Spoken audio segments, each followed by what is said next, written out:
Innalhamdulillahi nahmaduhu wa nasta'inuhu wa nastaghfiruh wa na'udzu billahi min syururi anfusina wa min sayyiati a'malina may yahdihillahu fala mudilla lahu wa may yudlil fala hadiyalah.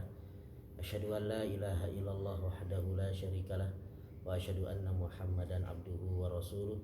Qala Allah ta'ala ya ayyuhalladzina amanu taqullaha haqqa tuqatih wa la tamutunna illa wa antum muslimun, amma ba'd. Baik, para jamaah yang dimuliakan oleh Allah, alhamdulillah kita bersyukur kepada Allah Subhanahu wa taala atas segala limpahan nikmat dan karunia yang Allah Subhanahu wa taala berikan kepada kita. Salawat dan salam semoga tercurahkan kepada Nabi kita Muhammad sallallahu alaihi wasallam beserta keluarganya, sahabatnya, tabi'in, tabi'ut tabi'in, dan orang-orang yang senantiasa mengikuti risalahnya hingga akhir zaman. Malam hari ini kita melanjutkan kembali kajian kita dari tafsir surat-surat pendek. Kita masuk ke surat Al-Alaq. Surat Al-Alaq.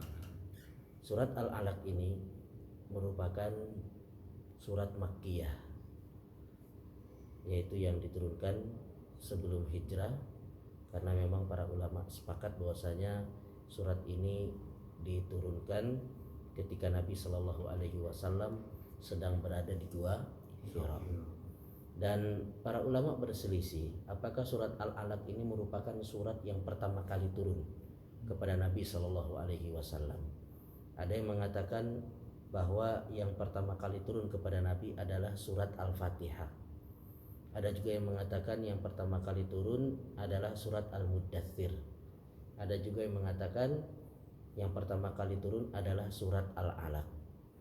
Namun semua sepakat bahwa surat Al-Alaq adalah yang pertama kali turun kepada Nabi dari ayat 1 sampai ayat 5. Adapun secara keseluruhan itu bukan surat Al-Alaq.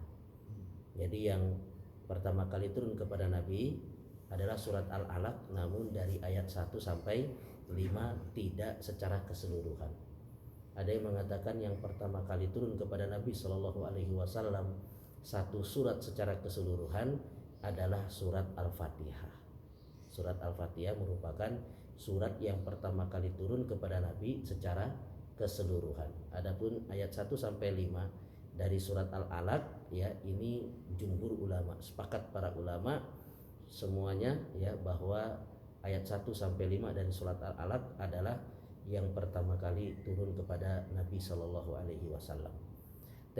Kita sebutkan riwayat tentang turunnya surat Al-Alaq ayat 1 sampai 5 ini, sebagaimana yang diceritakan oleh istri Nabi Shallallahu Alaihi Wasallam, yaitu Aisyah radhiyallahu anha.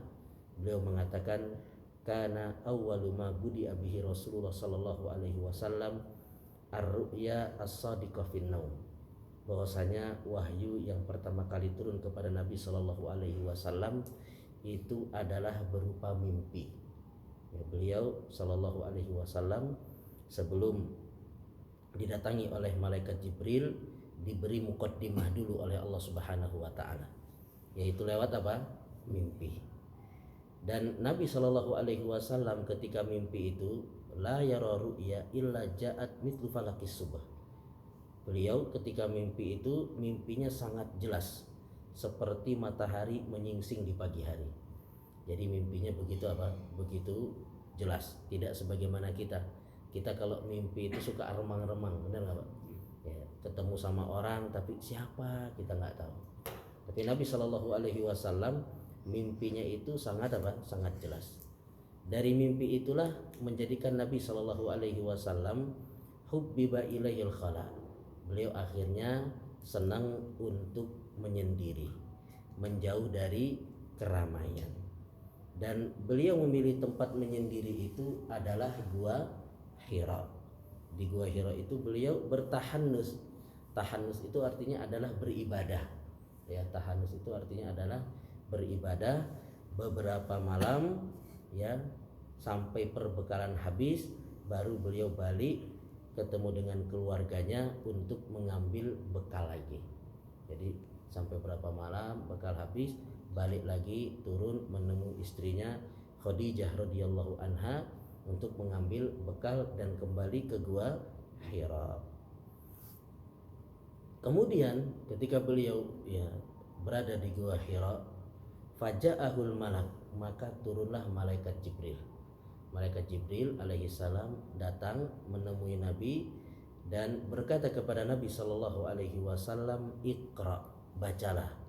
Maka dijawab oleh Nabi sallallahu alaihi wasallam, "Ma ana biqari, saya tidak bisa membaca." Kemudian kata Nabi, "Fa akhadani faghattani hatta balagha minni aljud." Kemudian malaikat Jibril ini memelukku dengan pelukan yang sangat keras, sampai-sampai aku susah untuk bernafas. Summa arsalani, kemudian dilepas kembali oleh malaikat Jibril. Kemudian malaikat Jibril kembali bertanya, "Iqra, bacalah wahai Muhammad." Iqra, ya, bacalah. Kemudian Nabi kembali mengatakan, "Ma ana biqari, saya tidak bisa membaca." Maka kembali malaikat Jibril memeluk Nabi sallallahu alaihi wasallam dengan pelukan yang sangat keras, ya, sampai Nabi susah untuk bernafas. Kemudian setelah itu dilepaskan kembali oleh malaikat Jibril, dan ini berlangsung sampai 3 kali. Setelah itu malaikat Jibril mengatakan, "Iqra bismi rabbikal ladzi khalaq, khalaqal insana min 'alaq, Iqra wa rabbukal akram, alladzi 'allama bil qalam, 'allamal insana ma lam ya'lam." Setelah turun surat Al-Alaq 1 sampai 5 ini, maka Nabi Shallallahu alaihi wasallam langsung turun menemui istrinya dalam kondisi badannya bergetar. Kemudian Nabi mengatakan kepada istrinya Khadijah, "Zammiluni, zammiluni, selimuti aku, selimuti aku." Fazammilu, maka langsung diselimuti oleh Khadijah radhiyallahu anha, hatta dhahaba anhu raw, sampai rasa takut Nabi itu hilang. Beginilah seharusnya seorang istri itu kalau suami datang dalam kondisi mungkin tidak seperti biasanya, ya, buatkan aku teh. Jangan dicecer pertanyaan. Kadang istri itu suaminya datang dalam kondisi agak aneh, ya buatin teh, "Ada apa bang? Ada apa bang?" Langsung tanya-tanya, bener nggak, Pak? Tanya-tanya, ya. Harusnya buatkan teh dulu sampai tenang, baru nanti suaminya sendiri yang akan menceritakan kejadian. Sebagaimana Khadijah radhiyallahu anha, ya, ketika Nabi perintahkan untuk menyelimuti, maka langsung diselimuti tanpa banyak bertanya-tanya. Kemudian Nabi Shallallahu alaihi wasallam ketika rasa takutnya sudah mulai hilang, baru berkata kepada istrinya, "Ai Khadijah, mali qad khasyitu ala nafsi." Aku khawatir sesuatu yang buruk menimpa diriku. Kemudian Nabi ceritakan kisahnya berada di gua Hira.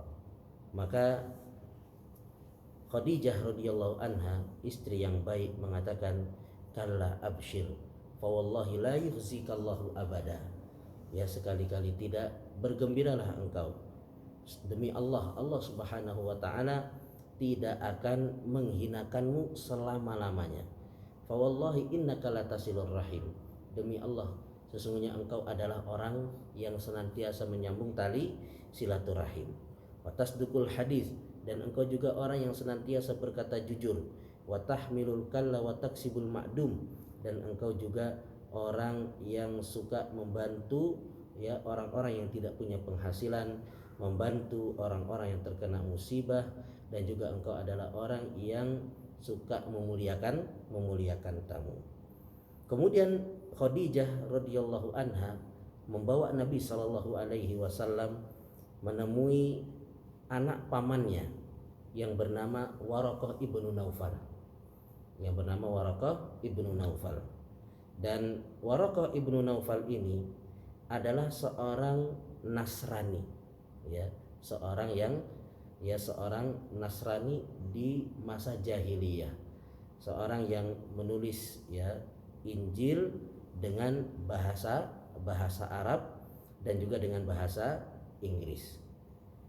Dan Waraqah ibnu Naufal syaikhan kabiran qad amiya, seorang yang sudah tua renta dan juga sudah buta. Kemudian Khadijah berkata kepada Waraqah ibnu Naufal, ya bena ammi, isma min ibni akhi, wahai anak pamanku, dengarkanlah dari anak saudaramu. Maka Waraqah berkata, ya bena akhi madza tara, wahai anak saudaraku, artinya wahai Muhammad, apa yang terjadi pada dirimu? Maka Nabi Shallallahu Alaihi Wasallam menceritakan seluruh apa yang terjadi pada beliau. Maka Waraqah langsung menangkap kisah Nabi Shallallahu Alaihi Wasallam ini. Dia mengatakan, hadan namus, ini adalah namus yang telah turun kepada Musa. Artinya namus ini arti daripada apa? Malaikat Jibril yang juga turun kepada Musa. Laitani fiha jazaa, laitani akuna hayyan hina yukhrijuka qaumu. Andaikan aku masih muda, andaikan aku masih hidup ketika kaummu mengusir engkau ya dari negerimu. Maka Nabi Shallallahu Alaihi Wasallam tanya, awa mukhrijiyahum, apakah kaumku nanti akan mengusir aku? Maka Waraqah mengatakan, iya, tidaklah seorang datang ya dengan membawa seperti apa yang engkau bawa ini, illa udzi, kecuali akan apa? Diganggu. Wa in yudrikni yaumuka hayyan ansuruka nasran muazzara. Kalau aku dapati hari di mana engkau diusir oleh kaummu, maka aku akan menolongmu sekuat tenagaku. Namun tidak sampai Nabi Shallallahu Alaihi Wasallam itu diusir oleh kaumnya, Waraqah sudah keburu meninggal dunia. Dari sini kita dapat ambil pelajaran bahwasanya Waraqah merupakan orang yang pertama kali masuk Islam. Makanya ada riwayat yang mengatakan Waraqah di surga ya. Karena dia ketika mendengar itu langsung membenarkan kenabian Nabi Shallallahu Alaihi Wasallam, bahkan ingin membela Nabi Shallallahu Alaihi Wasallam. Dari kisah ini kita bisa ambil beberapa pelajaran. Pelajaran yang pertama, bahwasanya Gua Hira ya, masih ada atau enggak Gua Hira? Masih ya, sampai sekarang masih. Gua Hira itu bukan tempat ibadah. Karena banyak jamaah haji capek-capek pergi ya ke Gua Hira, naik gunung yang cukup tinggi, kemudian melaksanakan sholat di sana, meninggalkan sholat di Masjidil Haram ya. Maka Gua Hira itu bukan tempat ibadah, juga bukan tempat berkah. Makanya kalau mau naik Gua Hira itu sudah ada tulisannya, dikasih tahu ini bukan tempat berkah, ini bukan tempat ibadah. Dan tidak disunnahkan kita untuk khalwat di sana ya, untuk betapa atau beribadah seperti ibadah Nabi Shallallahu Alaihi Wasallam di Gua Hira. Kemudian pelajaran yang kedua, bahwa kenabian itu tidak bisa diusahakan. Karena ada yang mengatakan, kalau tidak salah Ibnu Sina dan juga sebagian ahli filsafat, bahwasanya kenabian itu bisa diusahakan. Sebagaimana Nabi Shallallahu Alaihi Wasallam ya bertahanus di Gua Hira, itu katanya Nabi mencari kenabian. Seandainya kenabian itu bisa dicari, kita berusaha nggak jadi nabi? Ya, kita juga berusaha menjadi nabi. Kita cari goa kah, hutan kah, ya, untuk berusaha supaya ditunjuk menjadi menjadi nabi. Jadi menjadi nabi itu tidak diusahakan, tetapi menjadi nabi itu pilihan. Ternyata banyak sekali nabi yang diangkat menjadi nabi oleh Allah Subhanahu wa taala tidak melalui jalur berkholwat di dalam gua. Enggak ada nabi-nabi yang lain itu diangkat setelah dia berkholwat di dalam di dalam gua. Jadi kenabian itu tidak bisa diusahakan. Dan Nabi Shallallahu Alaihi Wasallam berkholwat di Gua Hira itu, beliau bukan sedang mencari supaya diangkat menjadi nabi. Hanya saja Nabi berkholwat di Gua Hira itu karena kaumnya sudah semakin rusak, maka akhirnya beliau pergi ke Gua Hira menyendiri dan beribadah kepada Allah Subhanahu wa taala. Kemudian pelajaran yang berikutnya adalah bahwasanya Nabi Shallallahu alaihi wasallam adalah seorang yang ummi. Ummi itu apa? Tidak bisa baca tulis. Makanya ketika dikatakan kepada Nabi, "Iqra, bacalah." Maka jawaban Nabi apa? Ma ana biqari, saya tidak bisa membaca. Dan sampai kapan umminya Nabi ini? Apakah sampai beliau Shallallahu alaihi wasallam wafat ya terus beliau tidak bisa baca dan tulis, ataukah pada akhirnya beliau bisa baca dan tulis? Ya, para ulama khilaf. Namun yang benar adalah bahwasanya beliau itu ummi sampai akhir apa? Hayat beliau. Apa hikmahnya Nabi itu nggak bisa baca dan nggak bisa tulis? Hikmahnya adalah untuk mempertegas bahwa Al-Quran itu bukan dari Nabi Shallallahu alaihi wasallam, tapi murni dari Allah Subhanahu wa taala. Karena Nabi nggak bisa apa? Nggak bisa nulis, nggak bisa baca. Maka bagaimana orang nggak bisa nulis kemudian bisa apa? Ngarang ya yang begitu apa? Begitu indah. Apalagi Al-Quran itu balagohnya sangat apa? Sangat tinggi. Sehingga orang-orang Arab yang ketika itu mereka adalah orang-orang yang suka bersyair ya, tidak bisa menandingi sisi keindahan daripada apa? Al-Quran. Makanya mereka ketika dengar Al-Quran, kebanyakan mereka itu langsung apa? Masuk ke dalam agama Islam. Bahkan ada orang-orang kafir itu yang mereka tidak mau masuk Islam tapi suka nyuri-nyuri dengar apa? Al-Quran dibacakan. Jadi mereka sebenarnya tahu Al-Quran itu bukan dari Muhammad, tapi mereka ya karena kesombongan tidak mau masuk Islam, akhirnya mereka mengatakan bahwasanya Al-Quran itu adalah karangannya Muhammad Sallallahu Alaihi Wasallam. Kemudian dari kisah yang tadi kita dengarkan bisa juga kita ambil pelajaran bahwa boleh kita memuji seseorang dengan tujuan untuk memotivasi. Karena pada asalnya memuji orang langsung di hadapannya itu apa? Tidak diperbolehkan. Bapak pintar sekali ya, kalau ngafal cepat. Bapak ini pemahamannya nggak boleh kita apa? Puji-puji orang di hadapannya. Karena kalau kita muji-muji dia, itu biasanya dia ujub, nanti ujung-ujungnya apa? Sombong. Makanya orang kalau kita suka puji-puji dia, pegangi kupingnya, biar apa? Nggak terbang. Benar nggak Pak? Pegangi kupingnya biar apa? Biar nggak terbang. Makanya nggak boleh pada asalnya kita muji orang itu di hadapannya apa? Nggak boleh. Tapi kalau orangnya nggak ada kita puji, sama lagi cerita, fulan itu pintar sekali ya. Kalau ngafal itu apa? Cepat. Kalau dia nggak dengar, maka apa? Tidak mengapa. Tapi kalau tujuan kita adalah untuk memotivasi, maka apa? Boleh. Sebagaimana yang dilakukan oleh Khadijah radhiyallahu anha kepada Nabi Shallallahu alaihi wasallam. Ketika Nabi merasa sedih, ada sesuatu yang buruk akan menimpa dirinya, maka ditenangkan oleh istrinya Khadijah radhiyallahu anha.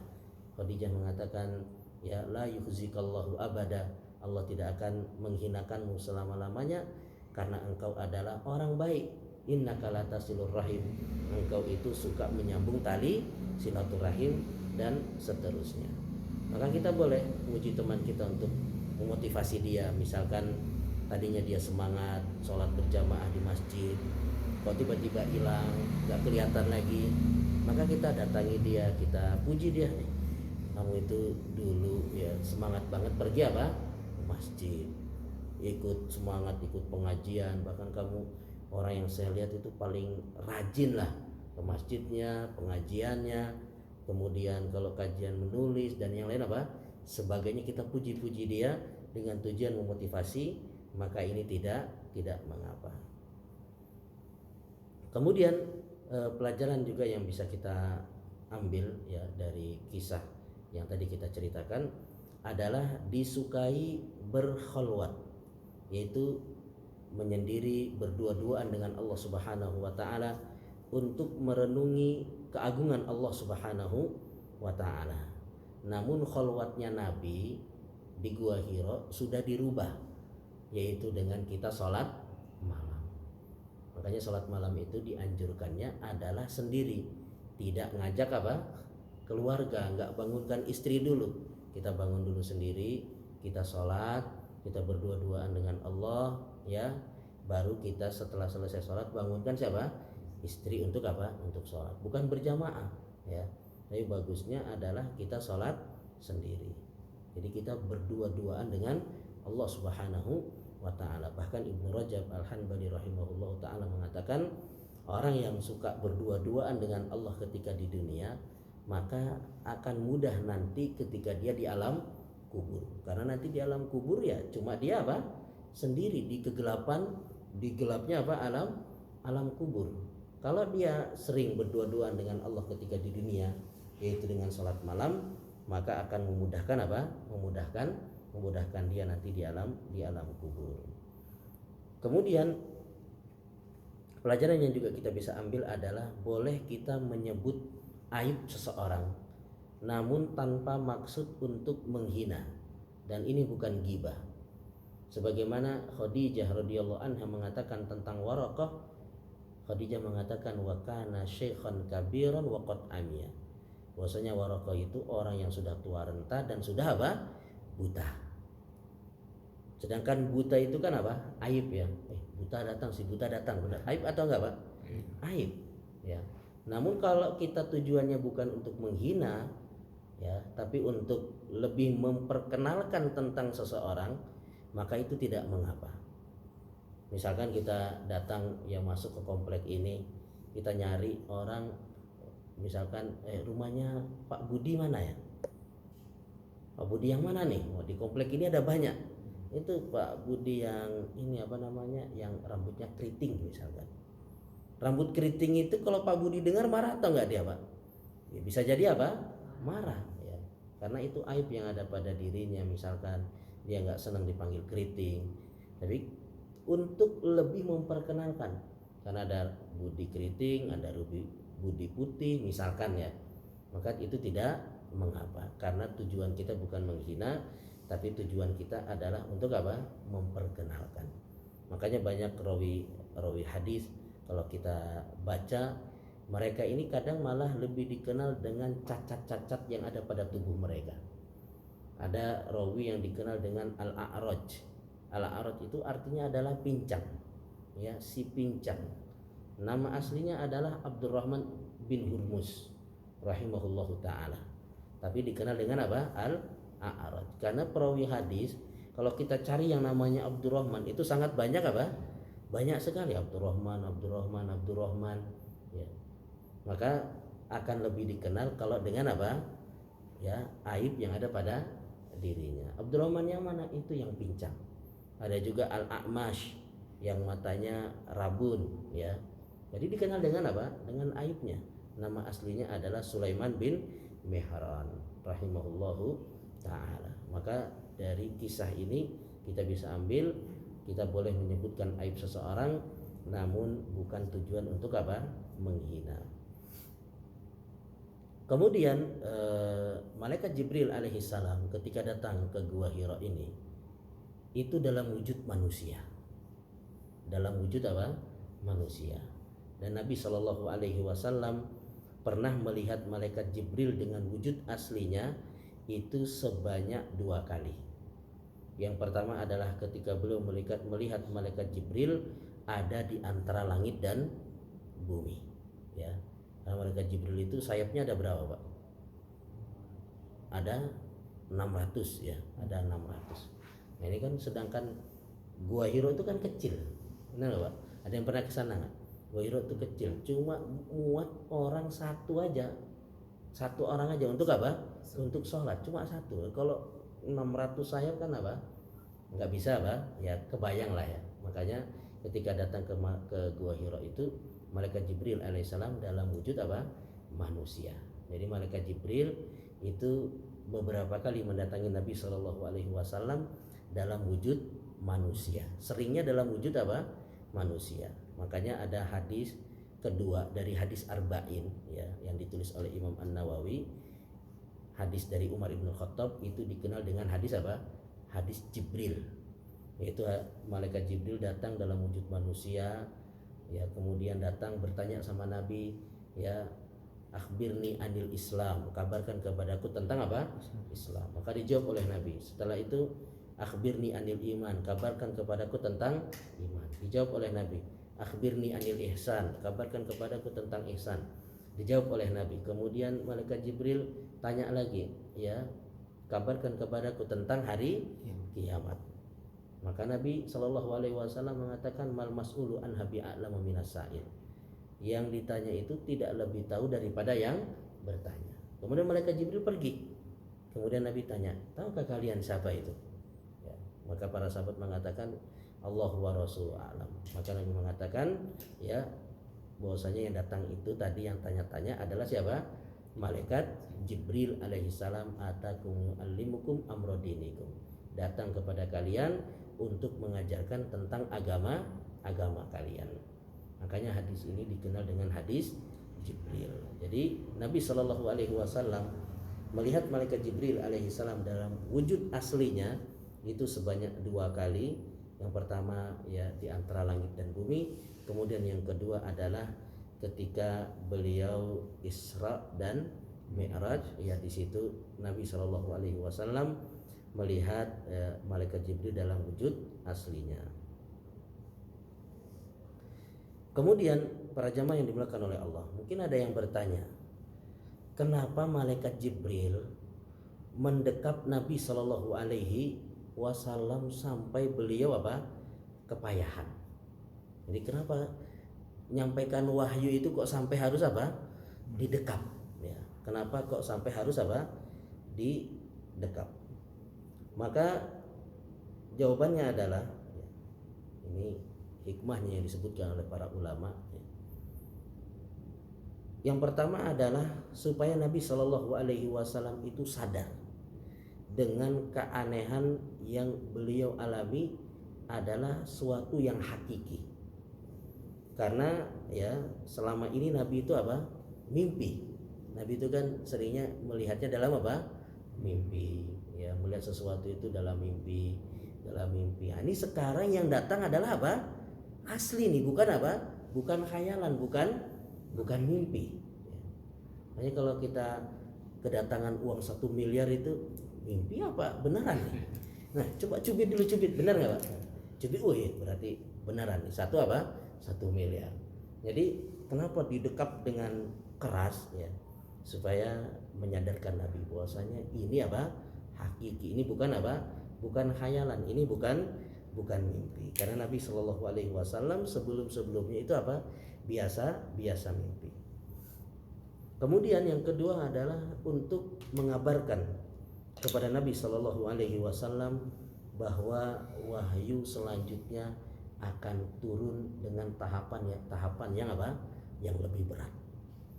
Artinya wahyu itu ketika turun kepada Nabi Shallallahu Alaihi Wasallam memang dalam kondisi apa? Kondisi berat. Sebagaimana Allah Subhanahu wa taala berfirman dalam surat Al-Muzammil ayat yang kelima, inna sanulqi alaika qaulan tsaqila. Sesungguhnya kami akan menurunkan kepadamu perkataan yang berat.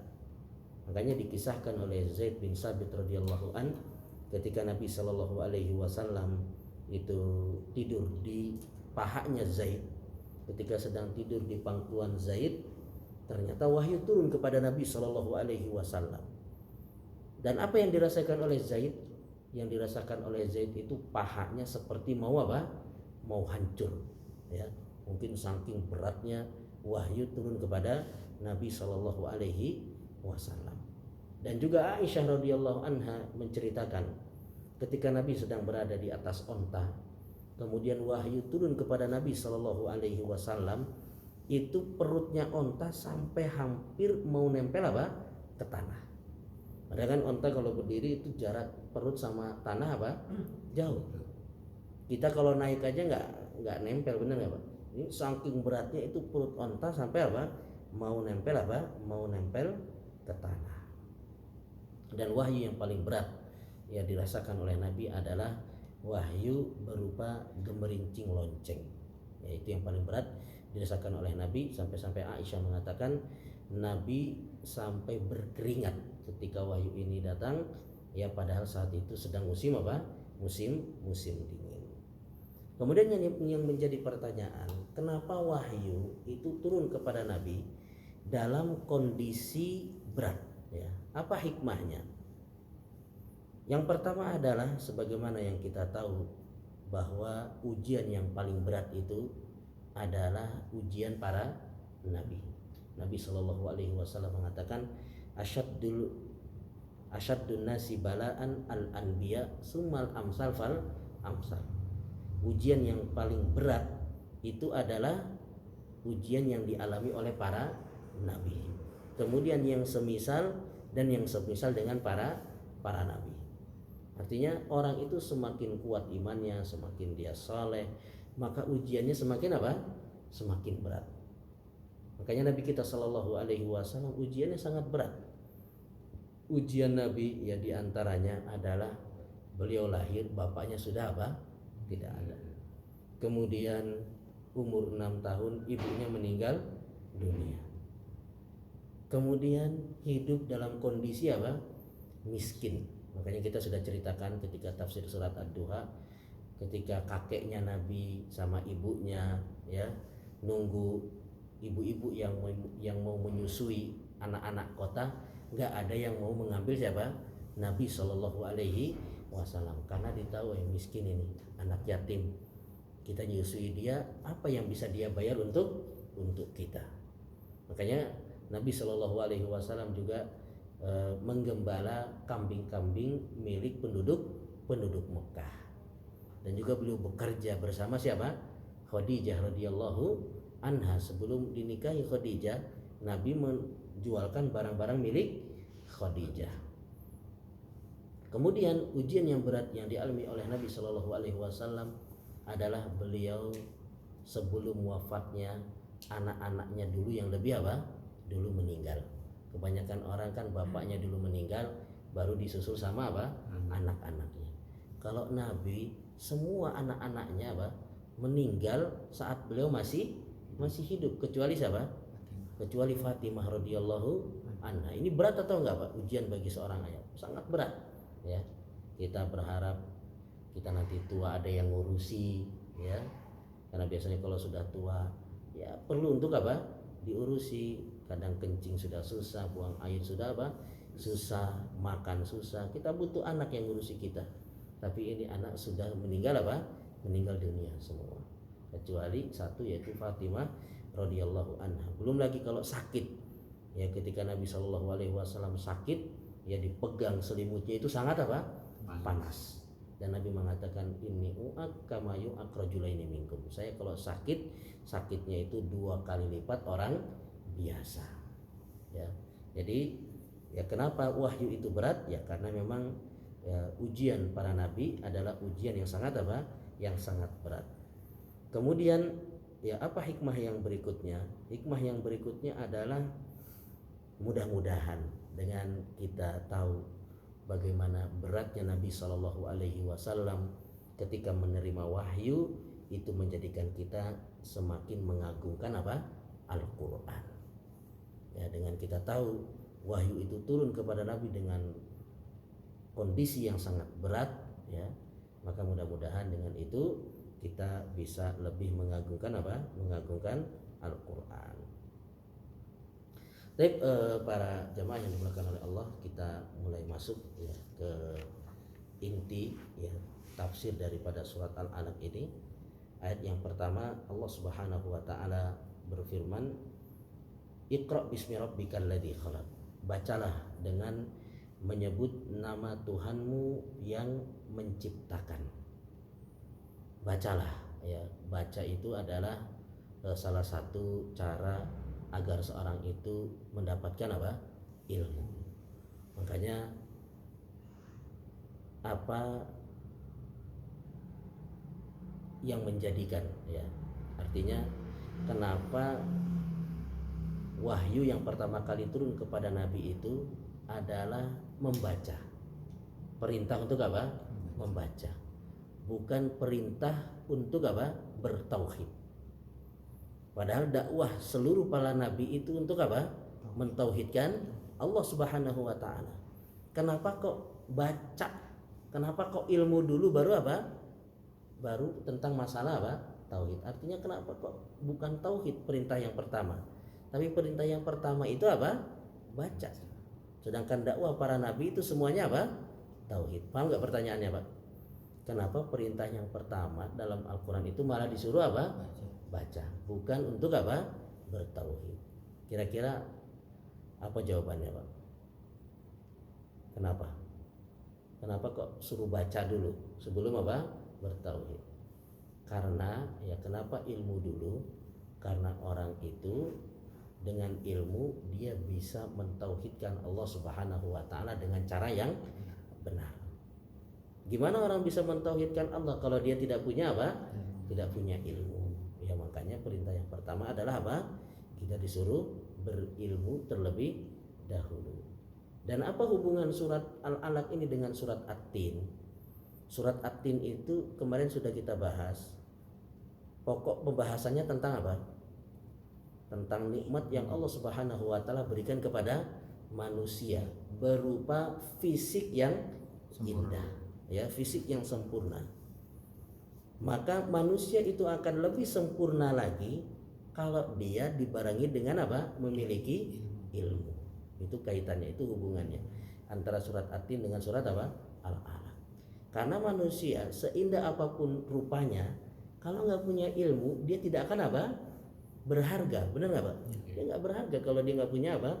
Nggak punya ilmu. Maka manusia itu ya dia ya selain sempurna fisiknya, dia akan lebih sempurna lagi bila dia iringi dengan apa? Dengan ilmu. Iqra bismi rabbikal ladzi khalaq. Bacalah dengan menyebut nama Tuhanmu yang menciptakan. Menciptakan apa? Ya tidak disebutkan. Maka bila tidak disebutkan, maknanya adalah umum. Bahwasanya Allah Subhanahu wa taala menciptakan seluruhnya. Paham ya, Pak ya? Jadi di sini tidak disebutkan menciptakan apa, maka maknanya umum. Bahwa segala sesuatu itu adalah ciptaan Allah Subhanahu wa taala. Kemudian ayat yang kedua, Allah Subhanahu wa taala berfirman, "Khalaqal insana min 'alaq."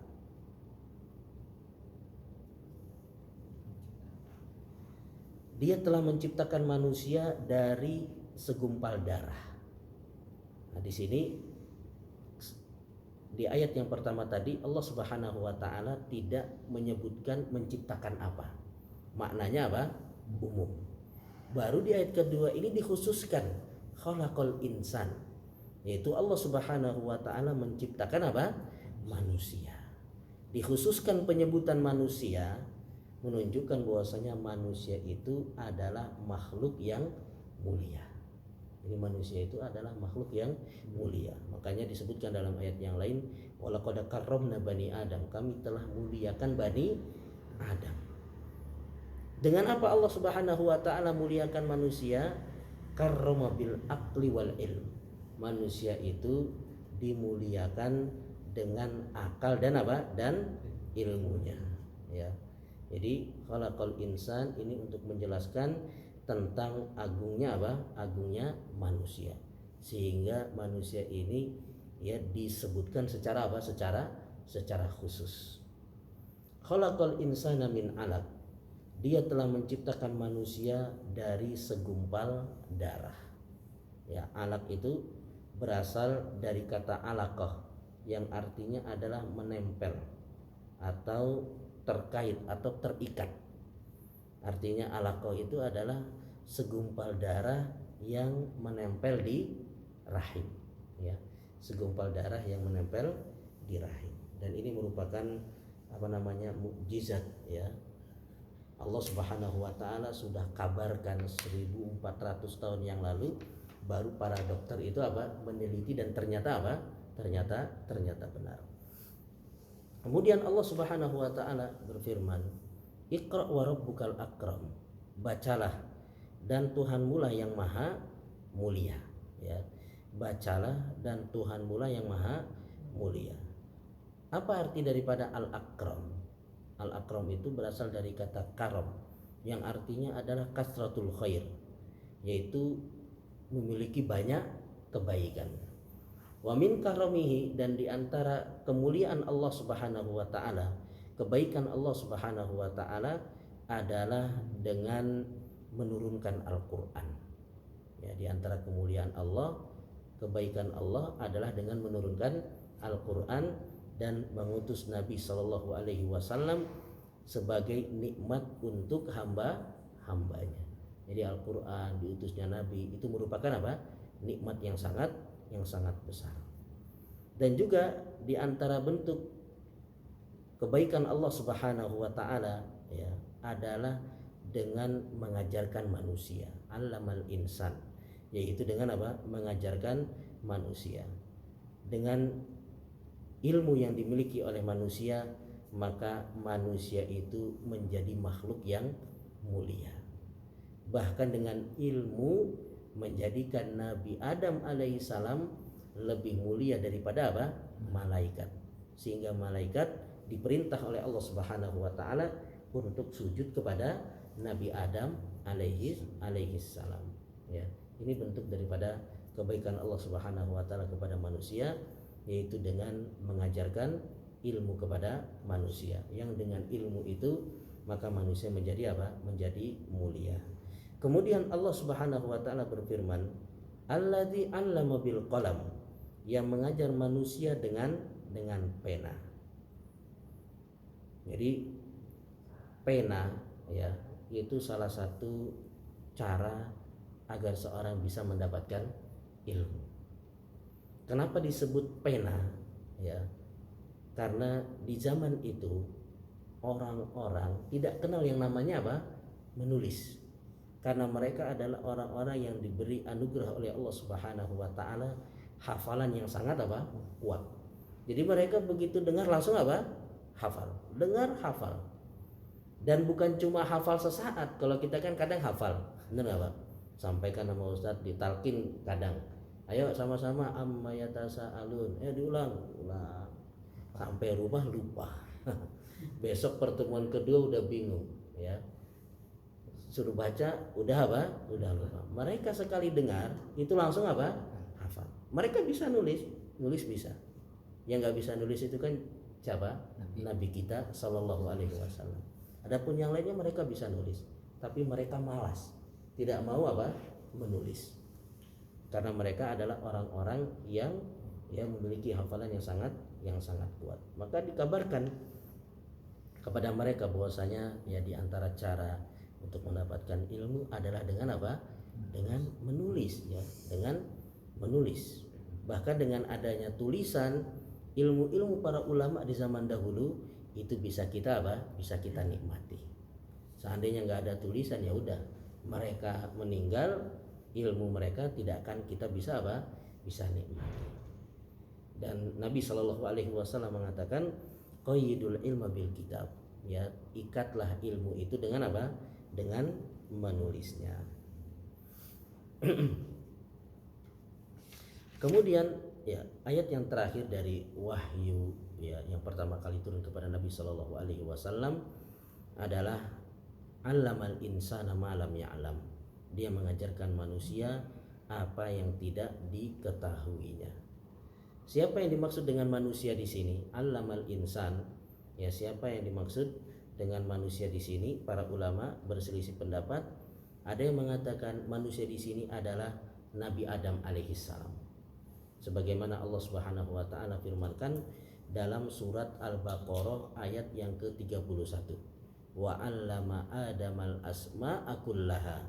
Dan dia yaitu Allah Subhanahu wa taala ajarkan kepada Adam nama-nama benda semuanya.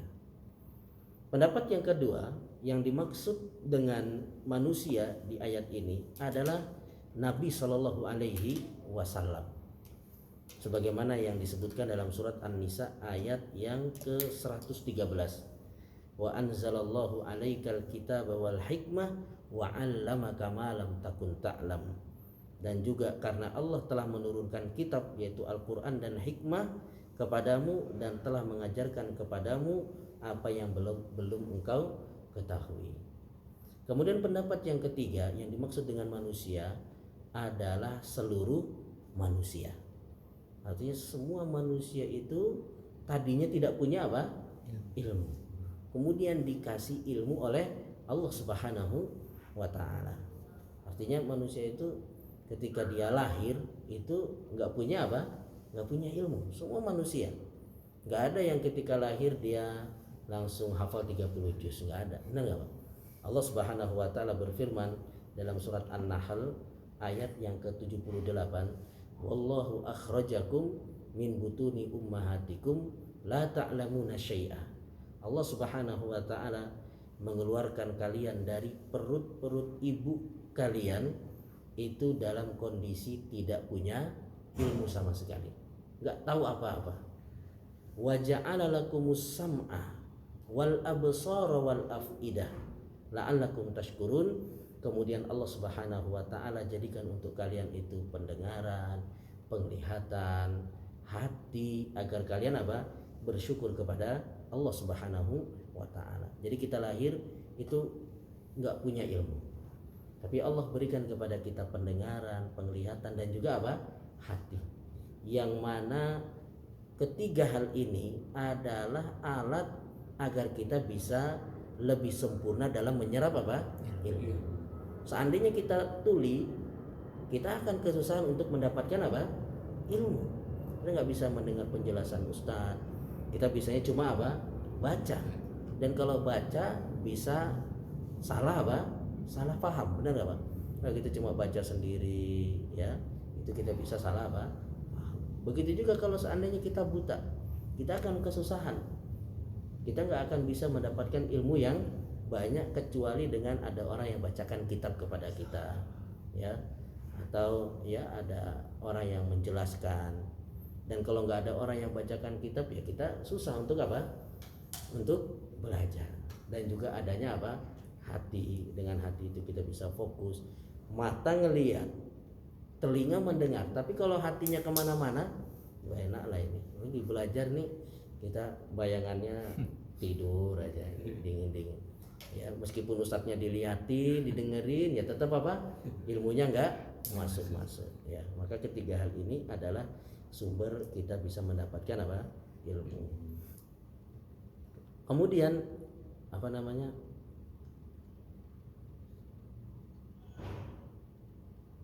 Ini menunjukkan ya, artinya kita ini sebenarnya sama para ulama di zaman dahulu, Syekhul Islam, Imam Bukhari, itu kita startnya itu sama, artinya sama-sama start dari apa? Nol, nggak punya apa? Ilmu. Namun apa yang menjadikan mereka ini para ulama akhirnya bisa menguasai banyak ilmu dan kita gitu-gitu aja? Benar nggak Pak? Kadang kita ya juz 30 nggak naik-naik, ya kan? Bahasa Arab juga nggak bisa-bisa, ya. Padahal kita startnya sama, nggak punya apa? Nggak punya ilmu. Sama-sama ketika lahir nggak punya apa? Ilmu. Kenapa kok bisa mereka punya banyak ilmu sedangkan kita enggak? Ya itu bisa jadi adalah semangat kita sama mereka apa? Beda. Mereka itu kalau belajar semangatnya luar biasa. Bahkan disebutkan ada yang namanya Hisham ad-Dimashqi, ya. Dia belajar itu sampai orang tuanya jual rumah. Artinya sampai jual rumah untuk ngirim anaknya belajar sama Imam Malik. Begitu duduk di majelisnya Imam Malik malah diusir sama Imam Malik. Masih kecil, pulang, ya. Jangan hadir apa? Di sini. Makanya orang-orang di zaman dahulu itu ketika masih kecil mau belajar, itu kadang ada yang sampai buat jenggot-jenggotan palsu. Ya, supaya bisa hadir di majelisnya apa? Majelisnya Syekh. Bahkan ada yang protes orang tuanya.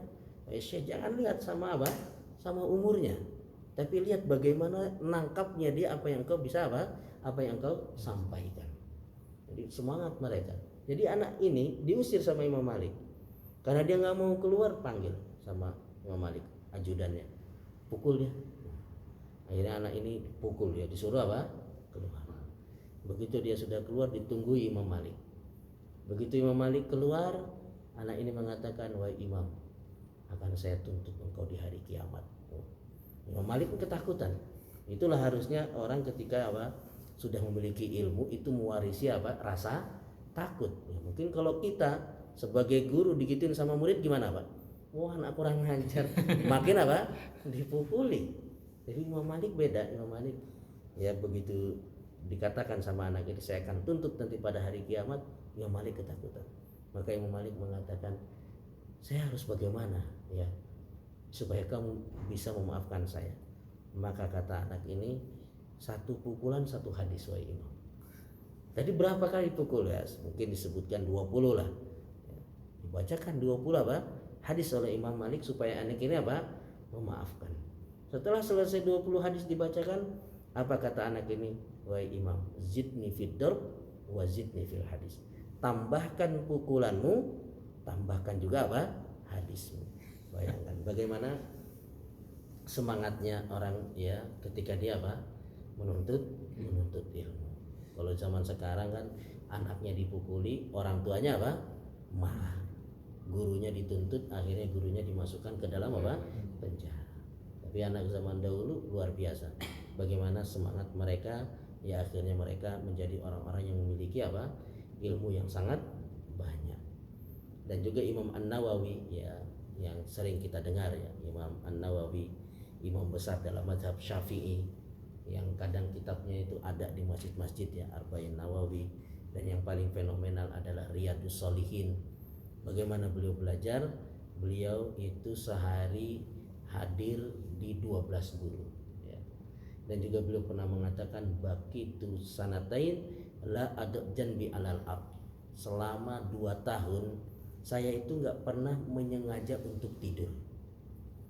Artinya beliau baca capek ketiduran, nulis capek kemudian apa? Ketiduran. Begitu beliau selama 2 tahun. Kalau kita kan mau tidur memang sudah niat tidur, benar nggak Pak? Sengaja. Ya sengaja untuk tidur. Ya wudhu, kemudian baca doa, tidur. Ya. Kalau beliau belajar capek kemudian apa? Ketiduran. Dan juga ada seorang ulama bernama Ibnu Rushd, ya beliau mengatakan saya nggak pernah libur belajar kecuali hanya 2 kali. Jadi sepanjang beliau belajar menuntut ilmu nggak pernah apa? Libur. Jadi hujan-hujan lebat gitu tetap apa? Belajar. Ya. Kapan dia libur 2 kali ini? Yaitu ketika orang tuanya meninggal dunia dan ketika dia malam pertama. Barulah saat itu dia apa? Libur belajar. Jadi penting ya bagi kita semangat dalam belajar, semangat dalam menuntut ilmu ya, karena orang-orang yang memiliki ilmu itu derajatnya akan diangkat oleh Allah Subhanahu wa taala, sebagaimana Allah berfirman dalam surat Al-Mujadalah ayat yang ke-11, yarfa'illahu alladhina amanu minkum walladhina utul ilma darajat. Allah Subhanahu wa taala akan mengangkat derajat orang-orang yang beriman di antara kalian dan juga orang-orang yang memiliki ilmu beberapa derajat. Kemudian dengan ilmu akan terbedakan antara orang yang berilmu dengan orang yang tidak punya ilmu. Allah Subhanahu wa taala berfirman dalam surat Az-Zumar ayat yang ke-9, "Qul hal yastawil ladzina ya'lamuna wal ladzina la ya'lamun." Katakanlah, apakah sama antara orang yang berilmu dengan orang yang tidak berilmu? Ini namanya istifham ingkari. Istifham ingkari itu adalah pertanyaan yang tidak butuh jawaban. Ya, artinya kita jawabannya sudah apa? Sudah tahu. Pasti beda antara orang yang berilmu dengan orang yang tidak berilmu. Bahkan anjing saja ya, yang dia itu dilatih ya, akhirnya dia punya ilmu, itu berbeda hukumnya dengan anjing yang tidak punya apa? Ilmu. Anjing yang punya ilmu, yang dia dilatih ya, diajari oleh tuannya, itu hasil buruannya apa? Halal. Sedangkan anjing yang tidak dilatih, itu hasil buruannya apa? Haram. Ini dibedakan oleh Allah sebagaimana yang disebutkan dalam surat Al-Maidah ayat yang keempat, wa ma'allamtum minal jawarihi mukallibina tu'allimunahunna mimma 'allamakumullah fakulu mimma amsakna 'alaikum wadhkuru smallahi 'alaihi. Ya, artinya anjing yang punya ilmu yang dilatih itu hasil buruannya apa? Halal. Kenapa? Karena anjing yang dilatih ini, dia ketika dilepas ya, dia tangkap itu buruan, dimatikan, habis itu ditinggal. Tidak dia apa? Tidak dimakan. karena dia tahu itu untuk siapa? Tuannya. Tapi kalau yang tidak dilatih, dia tangkap, ya dia makan, ya karena dia nggak tahu kalau itu untuk siapa? Untuk tuannya. Ya, jadi sampai seperti itu bahwa orang-orang yang memiliki ilmu itu apa? Dibedakan. Bahkan anjing saja apa? Beda hukumnya, ya bagaimana dengan manusia. Dan orang-orang yang memiliki ilmu ini ya derajatnya diangkat oleh Allah Subhanahu wa taala. Bahkan bukan hanya orang-orang yang beriman saja, orang-orang kafir saja ketika mereka punya ilmu, mereka diangkat. Artinya nama mereka itu disebut-sebut. Benar nggak Pak? Penemu daripada telepon siapa, terus disebut-sebut nama mereka. Benar nggak Pak? Dipelajari, anak-anak jadi tahu. Itu orang kafir. Maka bagaimana dengan apa? Kaum musliminnya, ya Imam Bukhari, Imam Muslim, Imam Syafi'i, Imam Malik. Nama-nama mereka ini terus apa? Terus disebut-sebut. Bahkan orang yang memiliki ilmu beda dengan orang yang memiliki apa? Harta. Orang yang memiliki harta ya di zaman dulu nggak ada yang kita apa? Kenal kecuali siapa? Ya paling Korun. Ya, sampai sekarang hartanya masih ada. Ya. Padahal kan banyak orang-orang kaya di zaman apa? Di zaman dahulu. Namun yang kita dengar hampir-hampir tidak ada. Yang kita dengar adalah para ahli ilmunya. Ya, inilah wahyu yang pertama kali turun kepada Nabi Shallallahu Alaihi Wasallam, ayat 1 sampai 5, yaitu yang memerintahkan kepada kita untuk apa? Untuk berilmu. Karena ilmu itu adalah yang sangat apa? Penting. Dengan ilmu kita bisa mentauhidkan Allah Subhanahu wa taala dengan cara yang benar. Makanya Imam Bukhari ya dalam babnya mengatakan ya al ilmu qoblal qauli wal amal. Ilmu itu sebelum berucap dan sebelum apa? Beramal. Jadi kita harus berilmu dulu, baru kita berucap, ya berkata-kata, dan juga dengan berilmu dulu baru kita apa? Mengamalkan. Lanjutnya ini Pak. Lanjut ya. Terus.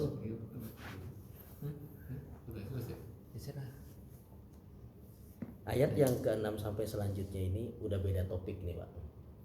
Ini turun disebutkan untuk Abu Jahal ya.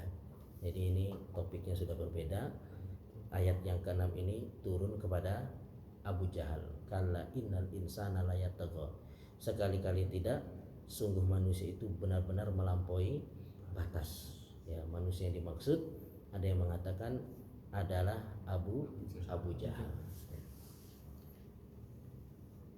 Lanjut atau ini? Cukup ya? Cukup aja ya Pak ya. Baik, kita cukupkan saja sampai di sini.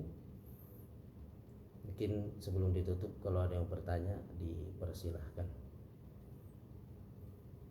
Sebelum Ustaz mau tanya, kalau tadi kan disebutkan Nabi Muhammad itu mendapatkan wahyu pertama itu di Gua Hiro. Nah, sebelum mendapatkan wahyu itu beliau itu beragama apa? Wallahu a'lam ya, apakah, namun yang jelas Nabi Shallallahu Alaihi Wasallam ya sebelum menerima wahyu itu beliau sudah dijaga oleh Allah Subhanahu Wa Taala.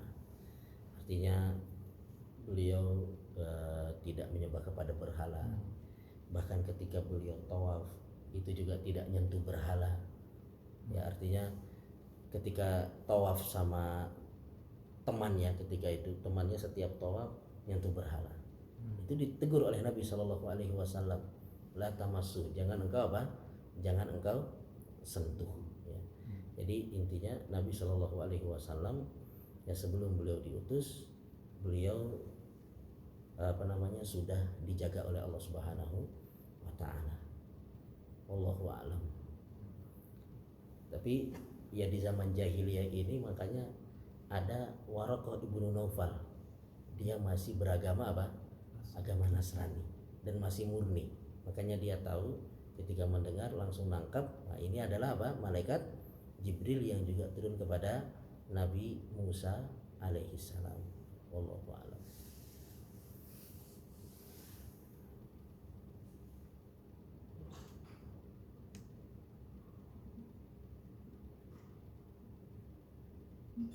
Cukup ya Pak, ada lagi? Bisa Pak, gua Hira, apakah itu kenapa harus gua Hira itu maksudnya? Kok enggak di tempat lain? Apakah memang ada eh, apa hadis yang menerangkan masalah itu? Kok di gua Hira waktu tahamusnya? Wallahu a'lam, mungkin karena yang dekat ya, maksudnya itu yang ada ya ketika itu ya gua Hiro, dan kebetulan kalau nggak salah gua ini memang menghadap ke arah Ka'bah. Nah, seperti itu, wallahu a'lam. Artinya Nabi Shallallahu Alaihi Wasallam ya pergi ke gua Hiro itu ya memang tadi sudah kita jelaskan tujuannya hanya untuk bertahanus, bukan untuk mencari apa kenabian, karena ketika itu kaumnya lagi pada rusak ya, maka beliau memilih untuk apa menyendiri di gua Hira. Wallahu a'lam, mungkin itu tempat yang tepat mungkin Pak. Ya, soalnya belum ada gua-gua lain ya. Wallahu a'lam. Ustaz, maaf ini nyambung yang pertanyaan Ya. saya tadi. Nah, kalau tadi kan Nabi Muhammad itu kan dijaga dengan Allah. Nah, nyambung pertanyaan saya adalah waktu menikah dengan Khadijah itu dengan apa namanya secara apa gitu beliau itu? Pernikahannya cara Islami atau bukan? Iya gitu ya. Wallahu a'lam. Artinya ada